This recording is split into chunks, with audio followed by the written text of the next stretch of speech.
Dear students, welcome to Nag updates.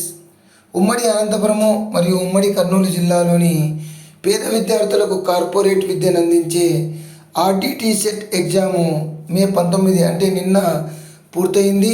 దాని గురించి వివరాలు చెప్దామని వీడియో చేస్తున్నాను. ఈ వీడియోను లైక్ చేయండి, మీ ఫ్రెండ్స్కి షేర్ చేయండి. మన ఛానల్ను ఇంతవరకు సబ్స్క్రైబ్ చేయని వాళ్ళు ఉంటే దయచేసి సబ్స్క్రైబ్ చేయండి. ఇక విషయానికి వస్తే ఆర్డిటి సెట్ ఎంట్రన్స్ ఎగ్జామినేషన్ 2024 మొత్తం మీద 11 సెంటర్లలో ప్రశాంతంగా ముగిసింది.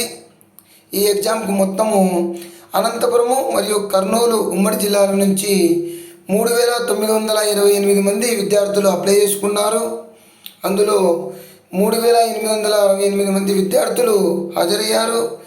కేవలం 60 మంది విద్యార్థులు మాత్రమే వివిధ కారణాల వల్ల ఆబ్సెంట్ అయ్యారు.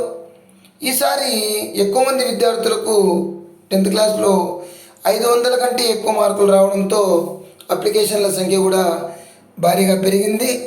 ఈసారి 1,500 మంది గత ఏడాది కంటే ఎక్కువ పోటీ పడ్డారు. మొత్తం మీద మనకు సెలక్షన్ ఏ విధంగా ఉంటుందంటే, మొత్తం మీద మనకు 360 మంది విద్యార్థులను సెలెక్ట్ చేస్తారు వివిధ కేటగిరీల కింద. 10వ తరగతిలో మ్యాథ్స్, సైన్స్లో సాధించిన మార్కులు, అదేవిధంగా ఈ ఆర్డిటి సెట్ 24లో వచ్చిన మార్కులు ప్రాతిపదికగా ర్యాంకుల్ని కేటాయిస్తారు.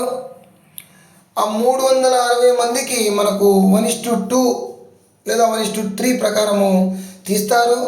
తీసిన తర్వాత విద్యార్థుల ఆర్థిక పరిస్థితి, అర్హతల మీద కొద్దిగా విచారణ జరిపిన తర్వాత ఎంపికైన వాళ్లకు సమాచారాన్ని అందజేస్తారు. మీకు పర్సనల్గా తెలియజేస్తారు.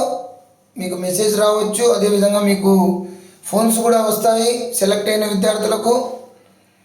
ఈ మొత్తం మీద ఒక 10 రోజుల లోపల ఈ ఫలితాలను విడుదల చేస్తారు. సో ఎవరైతే విద్యార్థులు ఆర్డిటి సెట్ ఎగ్జామ్ రాశారో వాళ్ళు 10 డేస్ వెయిట్ చేయండి. మీకు మెసేజ్ రూపంలో కానీ ఫోన్ రూపంలో కానీ తెలియజేస్తారు. అదేవిధంగా మీ ఇంటికి వచ్చి కూడా మనకు కొద్దిగా మీ స్థితిగతుల గురించి కూడా విచారణ జరిపే అవకాశం ఉంటుంది. So all the best to you. Please like, share and subscribe my channel. Thank you.